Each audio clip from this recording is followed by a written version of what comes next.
Slave bracelets Manillas, hide and history of slave trade. Slave bracelets, also known as manillas, have a deep and somewhat dark history rooted in the transatlantic slave trade. They serve as a reminder of the commercial transactions that shaped the African continent's interactions with Europe and the Americas. Here's an educated overview of manillas and their role in the hidden history of the slave trade. What are manillas? Manillas are a type of currency made of bronze or copper, often shaped like a horseshoe or a bracelet. They originated from the Calabar region, located in modern-day Nigeria and Cameroon.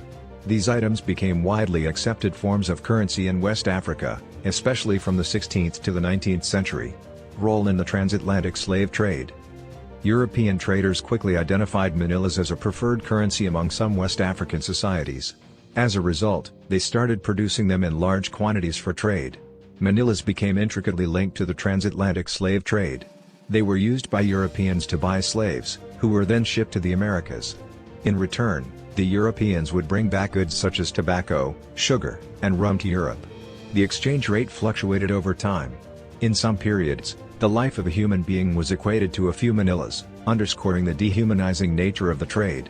Decline of manillas. By the late 19th and early 20th centuries, with the abolition of the slave trade and the introduction of modern currency systems in West Africa, the use of manillas began to wane. British colonial authorities in Nigeria officially prohibited the importation of manillas in 1902.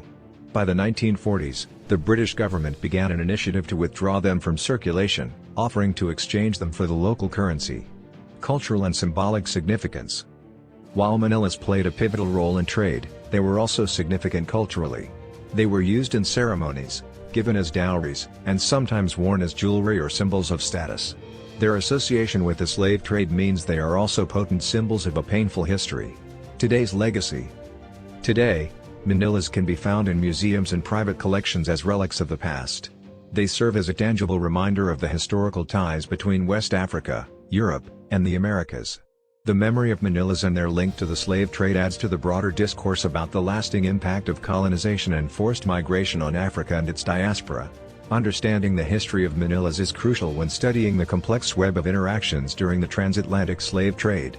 It sheds light on how commodities, including currency, can acquire deep cultural and historical significance over time.